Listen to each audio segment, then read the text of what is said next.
Hey guys, Jeffries here, and welcome to episode 122 of You Don't Win Anything with Kids. And this is our season review. As you know, we won the league.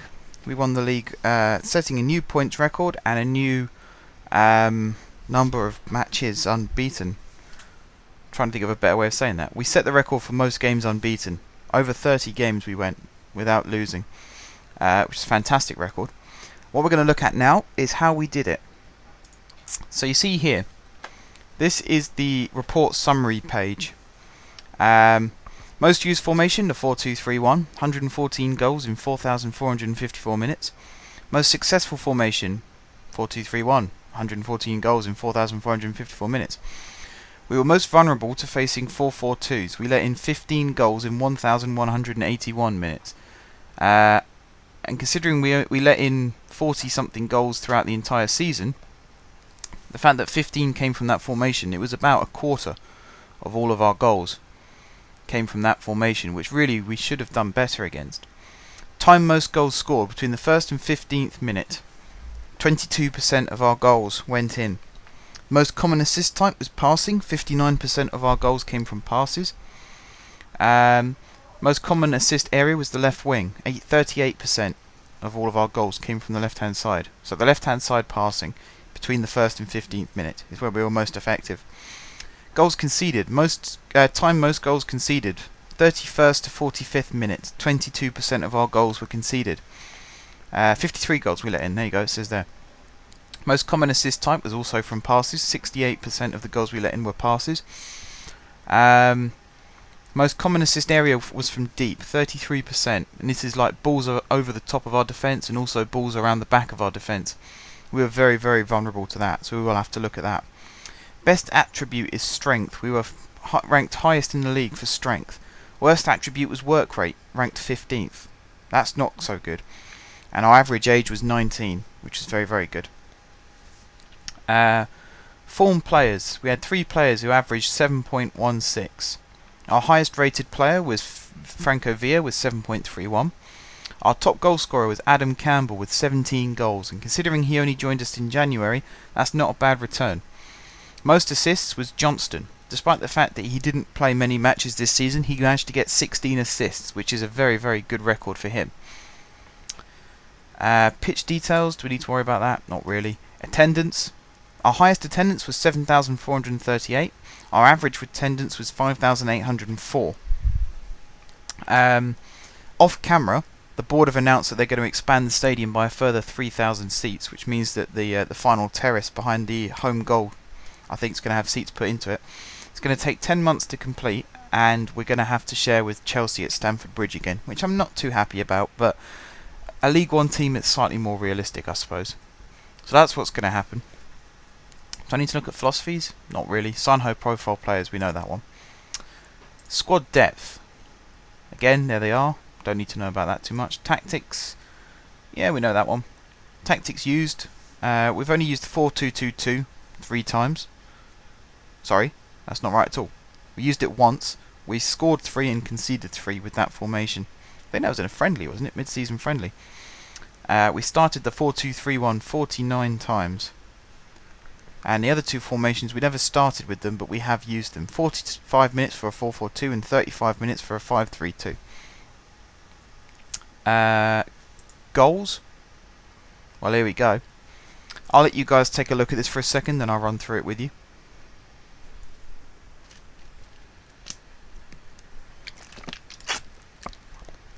Okay, I think that's enough time. So basically you can see here, these are goals that we've scored. 15 came from this area. These are assists, I believe. Are they assists? Hang on. I think they're assists. Yeah, assist locations. It says right there. Derp. So yes, 40 goals came from this side here. Crosses in, passes in, layoffs, things like that. 4 from this area, which includes our own half. Things like goal kicks, free kicks, just general punts forward. So 4 from there isn't too bad. It means we're not a Route 1 team. The fact that 40 goals have come from the left-hand side shows that we are a team who likes to get the ball out wide and whip a ball into the box. 24 from the right-hand side. So shows that Beckhold was slightly more prolific than the combination of Drewson, Johnston, and Courinho. Sometimes Emmanuel Thomas, and once or twice Bobo there as well.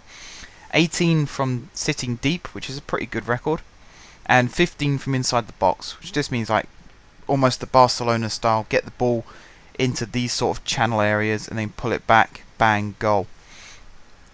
Been through most of this already. Goal types we've already been through, and goal assists. That's all good. Facts. Do we need to go through these? Probably not. Ones where we are on top. Top earner, Lee Tomlin. There. Current under 19 internationals and current internationals is where we top the table. Everything else is sort of against us, really. Lee Tomlin, we have to review his wages. That's quite a lot. Stats. Here we go. This is good. Goal attempts. Shot attempts versus goals. So we scored 136 goals out of 804 shots.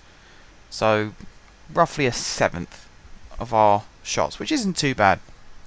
Villa was the best in the team. 9 goals from 17 shots. That includes free kicks, penalties, and general play. Most of his goals came from penalties, so that's kind of a pretty good record. Over half of his shots went in.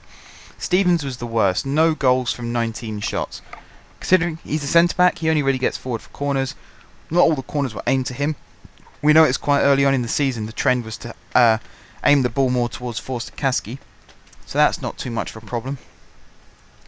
Shots on target versus attempted. 349 shots compared to 804. 349 shots on target, compared to 804 total. That's not so good. We need to improve on that. Marshall was the best. 4 out of his 5 shots were on target. Not so good that he's only having 5 shots. He didn't play very often, but he needed to do better than that. Douglas Pringle was the worst. 1 shot on target out of 7 attempted. Not so good. Penalties taken and scored. 12 out of 12 were taken and scored. We had 6 out of 6 for 5 players. Does that even add up? I don't think that adds up. I don't think that adds up. Minutes since last goal, 82. So, that was the Bury game, wasn't it? Best player was Hutchinson. 12 minutes between his last goals, and he only played 12 minutes for first team game, so that says something. Worst player, Stevens. 3,299 minutes between his last goal. Since his last goal. Basically, he didn't score this season, which again, that's fine. We'll work on that for next season, but for now it's fine. Passes succeeded versus attempted. 23,621 passes completed out of 30,400 attempted, which is pretty good actually. 6,400 odd passes went AWOL. That's not too bad. Best player was Forster-Caskey. 1,702 out of 1,944 were successful. Worst player was Hutchinson. 3 out of 5 were successful. But even then, that's still a good record. 3/5 of your passes get into your opponent. If you scale that up, that's a good record. Tackles won versus attempted. We won 1,417 tackles out of 1,733 attempted. Best was 2 players. I don't know who they are. I wish it would still name them, but it doesn't. They won 16 out of 17 tackles anyway, which is fantastic. Worst player was Francois. He only won 1 out of his 5 tackles. But because he only attempted 5 tackles, again, it's not exactly a very good representation of how the season went for us. Headers won versus attempted. 2,564 headers won out of 3,936 attempted. That is a very good record. And if you look at our best player, David Stevens comes into his own on this one. 252 won out of 288 attempted. That's very, very good. That's why he's in the team, because he is the aerial presence at the back. Worst rated was 3 out of 12. 2 players on that, not sure who they are. Crosses succeeded versus attempted. 297 out of 2,035. That is very poor. The best was 2 out of 5. 2 players managed to do that. The worst was 0 out of 21, and that was Adam Dodd. But considering he didn't play very much and he only joined halfway through the season, we should improve that. Discipline. Red cards versus games played. 6 red cards out of 59 matches. That's not very good. We will have to work on that one as well. Best rated was Mantum. He got no red cards out of all 52 appearances that he made for us. which, you know, that is good. Worst rated was McCalla. He made 2 appearances for us, sorry, and got sent off in his second appearance, which is not very good at all. Yellow cards, 98 out of 59. That's, I think, one of the only ones where the number on the left is bigger than the number on the right, apart from fouls made. Worst was Beckhold, 1 yellow card out of 40. Best was Beckhold, 1 yellow card out of 42 games, which is a very, very good record actually. It's almost Gary Lineker territory, that one. Worst player again, McCalla. 1 yellow card out of 2 games, and obviously the second yellow was his red, so it wouldn't go down. Fouls made versus games played, 825 fouls out of 59 matches, which again is not so bad. Quintana was the best, 30 games, not a single foul. Worst was Jones, 25 games played, 72 fouls given away. That is very, very poor. Mistakes leading to goals versus total mistakes. 20 mistakes led to goals out of 1,728, which is again pretty good. Best for that was Mantum. He made 149 mistakes, not a single one of them led to a goal. Worst was Taylor Kirby, 8 mistakes, 1 of which led to a goal, and even that wasn't so bad considering he only made 1 appearance for us. Goalkeeping record, clean sheets. 18 clean sheets out of 59 games. Best for that was Quintana. He kept 10 clean sheets out of 30 games. The worst was O'Brien, only 3 clean sheets out of 11 games. We could do with working on that one. And then finally, goals conceded versus games played. We conceded 59 goals in 59 games. That is a sensational record actually, when I look at that. 1 goal a game, which, okay, we could have made it 57, 56, 55, 58, whatever, and it would have been less than a goal per game, which is a sensational record for any team in any league in the world.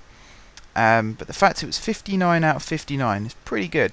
The best player for that was Quintana. He played 30 games and let in only 28 goals, so his record was less than a goal per game. The worst was O'Brien, 12 and 11, which is over 1 per game. But, you know, he will get better. King will also get better. King hasn't appeared on this list, but he hasn't been the best, he also hasn't been the worst, so, you know, he's got a promising future for us as well. Comparisons. Well, average age, we are 19.98, and we've got the lowest average, which is 19.98. Average weight, we've got the highest average of 78 kilos. Average wage, we've got the highest with £3,000 per week. And average player value, we've also got the highest with 750k. Our average player value is 750k, which is very, very good. Positions wise, do we need to look at this? Don't know. Decisions, we're not on the list at all.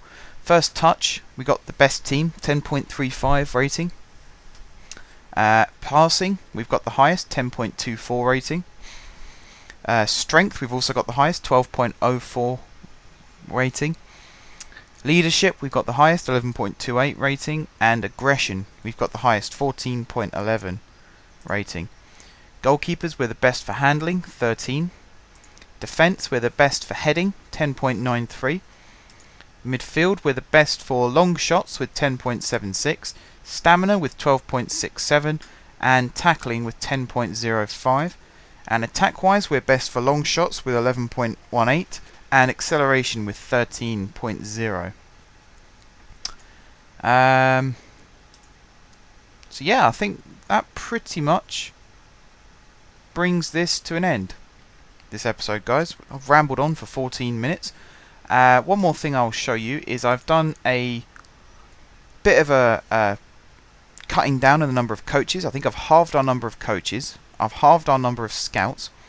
I've re-recruited in certain areas. We had our goalkeeper coach retire. I've replaced him with Fred Barber from Stevenage and Julian Speroni from, I think he was a free agent actually, but for those of you who do know Speroni, he is currently Crystal Palace's goalkeeper and doing a very good job of keeping him in the Premier League at the moment, I must say. Other areas that have improved, fitness coaches. I've brought some new fitness coaches in. That's about it actually. I haven't even looked at the physios yet, but then I mean, we've got a physio there with a rating of 20. We've got another physio here with a rating of 17, and a third physio with a rating of 15. So we don't need to worry about that one too much. I will just show you the training window quickly, because I need to reassign my staff. I'm in control of all training now. You can't actually see it at the moment, but I'm in control of everything here. Individual, I will ask my assistant to focus on that. And, coaches, I will reassign my coaches. You see here we've got 3.5 star there, 3.5 star there, 4.5 there, which is good. 4 there. 4 here for defending. 4.5 for attacking, which is what I wanted to work on. 3.5 for shooting, 4 for shot stopping, and 4 for handling. And the final thing, I'll do a quick run through of players who I want to get rid of at the end of this season. All the players I'd say who come beneath 2.5 stars, so everybody here I want to get rid of, including Hutchinson, Morrison, Warnock, Kirby, Hutchinson there as well. And I would get rid of Emmanuel Thomas, but we only just brought him in for quite a large amount of money, and he does score goals for us. And Stevens is just one of our best centre backs. So although he won't play as much of a role next season, it'll be Howlett, Mundle, and Cartwright. I reckon he'll be starting for us more often. You know, it gives us a chance to expand the squad a little bit and get rid of the deadwood at the end. Tomlin, I'm also tempted to get rid of because he's 27. He's on quite high wages, which is my issue with him. Players like Yanaris are sort of hanging by a thread, and Saville is also hanging by a thread. We're losing players like Partridge and Forster-Caskey because their loans are expiring. Vukic has got a chance to impress me because he's got a very good potential, according to our coaches and our scouts. And then players from Vukic down are going nowhere. And these are all the original squad that we started with the exception, of course, of Bobo, who is on his way to Montpellier. But yeah, guys, that ends this episode, and it also ends this season. So, who's this, actually? Quickly, Simon Davey. He's a scout from Chesterfield. Withdraw. No, thank you. So yeah, that ends this episode, and it ends this season. Over the closed season, I'll work on the squad, I'll release some players, and I'll bring some new players in. And then, first episode of next season, I'll come back to you guys and show you guys what I've been up to. So, until then, thank you very much for watching. If you haven't subscribed to my channel, be sure to click the subscribe button. If you have already subscribed to my channel, thank you guys for your continued support. And until next season, I will see you soon.